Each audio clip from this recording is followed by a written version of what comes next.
राम राम भाइयों। Welcome back to गुरुजी की classes. Chapter 1 हमारा चल रहा है, उसके अंदर प्रोडक्शन पॉसिबिलिटी फ्रंटर, जिसकी शॉर्ट फॉर्म है पीपीएफ। वो आज हम पढ़ने वाले हैं। ये मेरी पार्ट 4 है। इससे पहले भी वीडियो बना चुका हूँ। जिसने वो वीडियो नहीं देखी है कृपया अगर उसे देखें पहले, फिर बाद में इस वीडियो पर आएँ।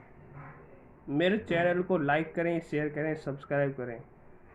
ज़्यादा से ज़्यादा मेरे न्यू वीडियो को अपडेट पाने के लिए बेल आइकन को ज़रूर दबाएं। चलो पढ़ते हैं। प्रोडक्शन पॉसिबिलिटी फ्रंटर क्या होता है, इसकी मीनिंग देखते हैं। PPF refers to graphical representation of possible combination of two goods that can be produced with given resource and technology। इसके अंदर हम एक ग्राफिकल रिप्रेजेंटेशन होता है, वो अभी मैं आपको बताऊंगा कि इसका ग्राफिकल रिप्रेजेंटेशन कैसे होता है। इसके अंदर दो गुड्स हम प्रोड्यूस करते हैं, और आपको पता है कि हमारे इकोनॉमी के अंदर जो रिसोर्सेज है वो लिमिटेड है। तो यहाँ पर जो दो गुड्स प्रोड्यूस करते हैं ये कंपलसरी होता है। दो गुड्स तो कोई ना कोई से प्रोड्यूस करने ही है। इसमें जब हम दो गुड्स प्रोड्यूस कर रहे हैं तो हमारे रिसोर्सेज और जो हमारी टेक्नोलॉजी है जिससे हम वो चीज़ प्रोड्यूस कर रहे हैं वो कांस्टेंट रहनी चाहिए, उसमें कोई भी चेंज नहीं आना चाहिए। अब हम देखते हैं कि पीपीएफ को और किस किस नाम से जानते हैं। पीपीएफ को प्रोडक्शन पॉसिबिलिटी कर्व के नाम से भी जानते हैं इसको। इसकी शॉर्ट फॉर्म है पीपीसी। ट्रांसफॉर्मेशन कर्व के भी नाम से जानते हैं, ट्रांसफॉर्मेशन फ्रंटर से के नाम से भी जानते हैं, प्रोडक्शन पॉसिबिलिटी बाउंड्रीज के नाम से भी जानते हैं इसको, और ट्रांसफॉर्मेशन बाउंड्रीज के नाम से भी जानते हैं। अगर पेपर में इन नामों से भी अगर क्वेश्चन आता है तो आप समझ जाना कि वो प्रोडक्शन पॉसिबिलिटी फ्रंटर का ही क्वेश्चन है। उसमें हमें यही लिखना है जो मैं आपको पढ़ा रहा हूँ। इसमें एजप्शन होते हैं प्रोडक्शन पॉसिबिलिटी कर्व। अब मैंने यहाँ पे पीपीसी लिख दिया क्योंकि इसको हम पीपीएफ को पीपीसी के नाम से भी जानते हैं। इसमें हम कुछ भी लिख सकते हैं। तो एजप्शन इसके मैं बताऊंगा। अब इसके एजप्शन क्या होते हैं, एक कॉमन चीज़ लेनी पड़ती है हमें इसके अंदर। वो कॉमन चीज़ क्या है मैं बताऊंगा। इसमें पहली कॉमन चीज़ लेनी पड़ेगी कि हमारा जो रिसोर्सेज होने चाहिए इसके अंदर, जो हमारे प्रोडक्शन है वो रिसोर्सेज की होती है, इसके अंदर सर्विसेज नहीं होती हैं। और दूसरी चीज़, इसमें technology must be remain constant. जब हम किसी चीज़ का प्रोडक्शन कर रहे हैं तो जो हमारी टेक्नोलॉजी है उसके अंदर कोई भी चेंज नहीं होना चाहिए। Resources are fully and efficiently utilisation. जो हमारे रिसोर्सेज है, आपको पता ही है कि हमारे इकोनॉमी के अंदर जो रिसोर्सेज है वो अनलिमिटेड नहीं है, वो लिमिटेड है, वो कभी भी ख़त्म हो सकते हैं। इसीलिए उनका जो है इफ़िशिएंटली मतलब कि कम समय के अंदर और ज़्यादा से ज़्यादा प्रोडक्शन देना और कम रिसोर्सेज का यूटिलाइजेशन करके, मतलब हमारे जो रिसोर्सेज हैं उनका कोई भी वेस्टेज नहीं होना चाहिए थर्ड पॉइंट के अंदर। अब हम फोर्थ पॉइंट पढ़ते हैं इसका कि only two goods can be produce. जब हम पीपीसी कर्व को पढ़ते हैं या इसका कर्व बनाते हैं तो इसमें ओनली टू गुड्स ही होते हैं। ना टू से ज़्यादा होना चाहिए और ना दो से कम होने चाहिए। इसमें जो प्रोडक्शन होता है वो दो गुड्स का होता है। अब हम देखते हैं प्रोडक्शन पॉसिबिलिटी शेड्यूल। इसका शेड्यूल कैसे बनाते हैं। इसमें हम पॉसिबिलिटीज़ रख देते हैं ABCD, मतलब कि कितनी पॉसिबिलिटीज़ है हमारी वो रख देते हैं। अब हमारे ये दो गुड्स हो गए हैं, एक गुड्स ये हो गया, दूसरा गुड्स ये हो गया। मैंने आपको बताया था कि इसके अंदर दो गुड्स की प्रोडक्शन होती है, तो इसी में दो गुड्स हमने ले लिए, गन्स ले लिए हैं, एक ले लिया बटर, और इनकी जो प्रोडक्शन होगी वो यूनिट्स में होगी। दोनों की प्रोडक्शन यूनिट्स में होगी। अब मैंने आप देख रहे होंगे कि यहाँ पर जो गन्स की जो प्रोडक्शन है वो कम होती जा रही है और जो बटर की प्रोडक्शन है वो ज़्यादा होती जा रही है। अब इसमें जो है प्रोडक्शन कम क्यों हो रही है, इसमें ज़्यादा क्यों हो रही है, ये रीज़न इसका ये है कि जो हमारे इकोनॉमी के अंदर रिसोर्सेज हैं वो एक लिमिटेड है। तो हमें जो चीज़ की प्रोडक्शन ज़्यादा करनी है तो किसी चीज़ की कम करनी पड़ेगी, नहीं तो हमारी इकोनॉमी स्टेबल नहीं रह पाएगी। इसीलिए जैसे हमने बटर की जो प्रोडक्शन है वो बढ़ा दिया, तो हमें गन जो बना रहे हैं हम उसकी प्रोडक्शन कम करनी पड़ेगी। अब हम देखते हैं कि एमओसी क्या होता है। कि एमओसी की फुल फॉर्म होती है मार्जिनल अपॉर्चुनिटी कॉस्ट। इसमें ये जो एमओसी होती है ऑलवेज इंक्रीज होती है, ये कभी भी डिक्रीज नहीं होती। एमओसी की फुल फॉर्म मैंने बताई आपको, मार्जिनल अपॉर्चुनिटी कॉस्ट।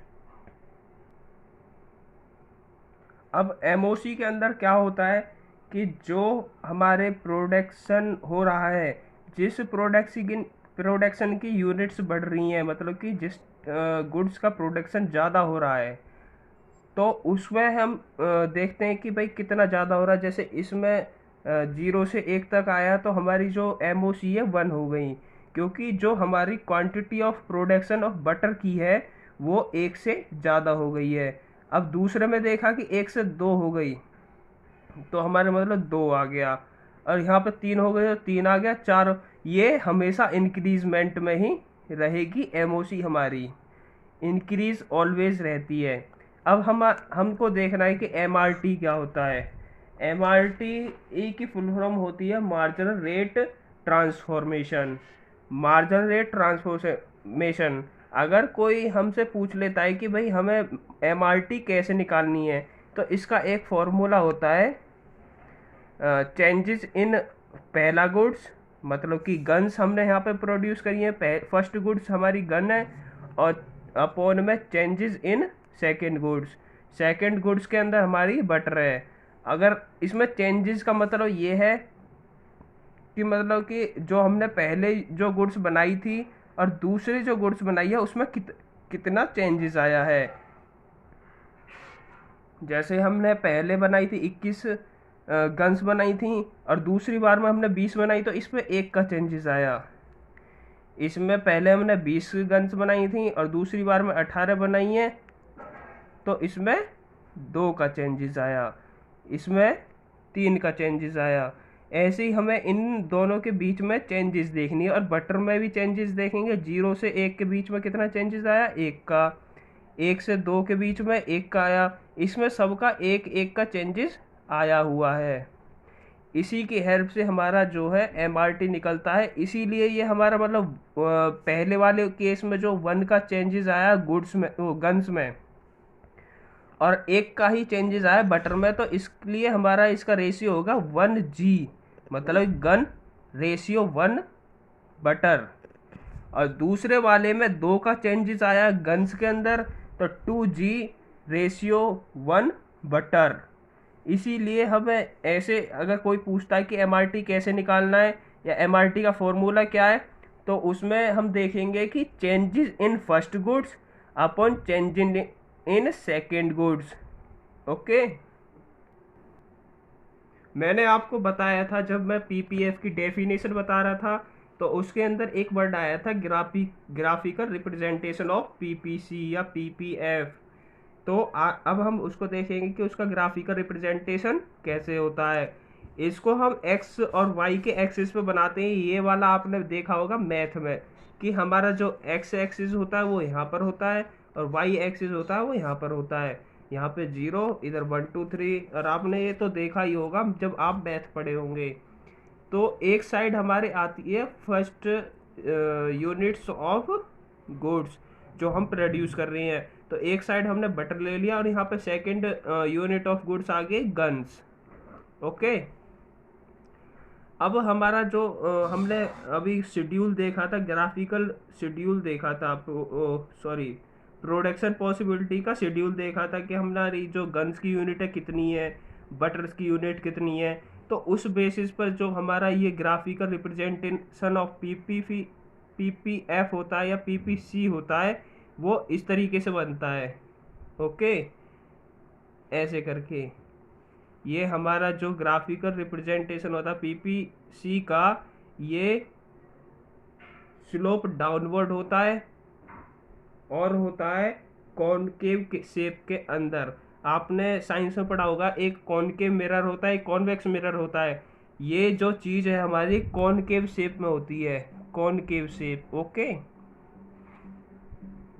अब मैं आपको ये बता रहा हूँ कि ये जो है हमारा पीपीसी स्लोप डाउनवर्ड क्यों होता है। स्लोप डाउनवर्ड इसलिए होता है क्योंकि जो हमारे रिसोर्सेज हैं वो लिमिटेड है और फिक्स टेक्नोलॉजी में हमें ये गुड्स प्रोड्यूस करने होते हैं। क्योंकि हमने आप अभी एजप्शन में पढ़ा था कि कोई भी टेक्नोलॉजी में चेंजेस नहीं होने चाहिए, इसलिए जो है पीपीसी जो है स्लोप डाउनवर्ड होता है। अब हम देखते हैं कि ये कॉनकेव शेप का क्यों होता है। ये कॉनकेव शेप का होता है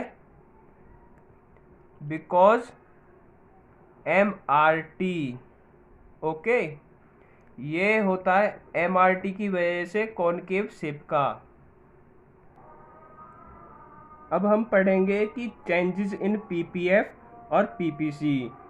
इसमें चेंजिंग शिफ्ट पहले हम पढ़ेंगे कि कैसे शिफ्ट होता है हमारा PPF और PPC। एक तो हमारा PPC जो है राइटवर्ड शिफ्ट होता है। राइटवर्ड कैसे, ऐसे पहले जो हमारा PPC था वो यहाँ पर था और वो बढ़ गया, यहाँ पर हो गया, मतलब कि आगे की तरफ बढ़ गया। ग्राफ तो आपको पता ही है कि एक साइड लेना हमें फर्स्ट यूनिट ऑफ गुड्स, दूसरी साइड लेना सेकंड यूनिट ऑफ गुड्स। ये हमारा पीपीसी जो है क्यों बढ़ता है, क्योंकि जो हमारे रिसोर्सेज हैं अगर वो हमारे बढ़ जाएंगे या हमारी टेक्नोलॉजी में इंक्रीजमेंट आ जाएगी, अपग्रेडेशन हो जाएगी हमारी टेक्नोलॉजी के अंदर, तो हमारा जो पीपीसी कर्व है वो इंक्रीज हो जाएगा, वो शिफ्ट हो जाएगा राइटवर्ड की साइड में। ऐसे ही हम देखते हैं कि लेफ्टवर्ड शिफ्ट इन पीपीएफ या पीपीसी। इसमें जो हमने पीपीसी राइटवर्ड के अंदर पढ़ा था, इसके अंदर सेम उल्टा होता है। इसमें जो हमारा पीपीसी या पीपीएफ हो वो कम हो जाता है और राइटवर्ड की तरफ आ जाता है।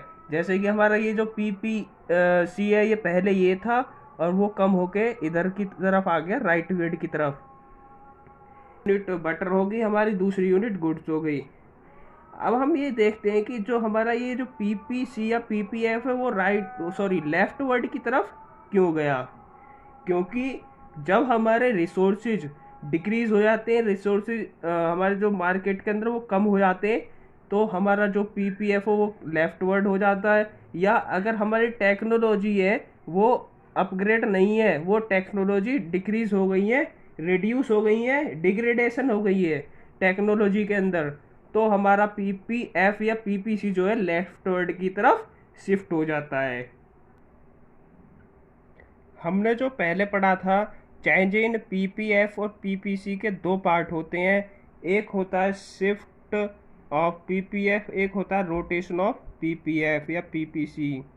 पहले हम शिफ्ट ऑफ पीपीएफ पढ़ चुके हैं, उसमें जो जो चेंजेस आता था रिसोर्सेज और टेक्नोलॉजी के अंदर, वो चेंजेस दोनों गुड्स के अंदर आता था। अब जो चेंजेस आएगा वो एक सिंगल पर्टिकुलर गुड्स के अंदर आएगा। जैसे कि rotation of commodity on X axis, जो रोटेशन होगा खाली एक्स एक्सिस के अंदर होगा, खाली जो एक्स एक्सिस पर जो गुड्स है जैसे बटर, बस जो चेंजेस आएगा वो बटर के अंदर आएगा। मतलब कि जब गुड्स के बटर, मतलब जैसे ये गुड्स है बटर, इसके जब रिसोर्सेज कम हो जाएंगे या टेक्नोलॉजी जो डिग्रेडेशन हो जाएगी, उसकी टेक्नोलॉजी रिड्यूस हो जाएगी, तो जो हमारा पीपीसी है वो लेफ्टवर्ड की तरफ रोटेट हो जाएगा, रोटेशन हो जाएगा ओनली ऑन एक्स एक्सिस। जो वाई एक्सिस पर जो रोटेशन है वो चेंज नहीं होगा, वो फिक्स रहेगा। अगर हमारे जो बटर की रिसोर्सेज है वो ज़्यादा हो जाएंगी और इसकी टेक्नोलॉजी भी अपग्रेड हो जाएगी, तो जो हमारा पीपीएफ का रोटेशन है वो राइटवर्ड की तरफ चले जाएगा। पहले हमने देखा था कि rotation of community on X axis, अब हम देखेंगे rotation of community of Y axis. Y axis के अंदर दूसरी साइड वाला जो गुड्स है वो चेंजेस होगा, जो हमने एक्स एक्सिस के अंदर जो चेंजेस नहीं किया था। और इसमें जो एक्स एक्सिस के अंदर जो चेंज किया था वो फिक्स कांस्टेंट रहेगा। अब इसमें हम जब दूसरे गुड्स की रिसोर्सेज, जब हम मतलब इसमें हम दूसरे गुड्स को देखते हैं कि गन, जैसे हम सेकेंड गुड्स में प्रोड्यूस कर रहे हैं गन्स को, अब हमारे जो गन्स की रिसोर्सेज है वो इंक्रीजमेंट हो जाएगी रिसोर्सेज के अंदर गन्स के, और जो गन्स जो मशीनरी बना रही हैं उसकी टेक्नोलॉजी के अंदर इंक्रीजमेंट हो जाएगी। तो हमारा ये जो रोटेशन ऑफ कॉम्बिडिटी एक्स एक्सिस वाला ये राइटवर्ड शिफ्ट हो जाएगा। अगर जो गन्स के रिसोर्सेज जो है कम हो जाएंगे, रिसोर्सेज लेस हो जाएंगे और इसकी टेक्नोलॉजी भी कम हो जाएगी, डिग्रेडेशन हो जाएगी, तो ये लेफ्टवर्ड शिफ्ट हो जाएगा। Rotation of commodity on the Y axis. Okay, इस वीडियो में इतना ही। और वीडियो देखने के लिए मेरे चैनल को लाइक करो, शेयर करो, सब्सक्राइब करो। Thanks for watching this video.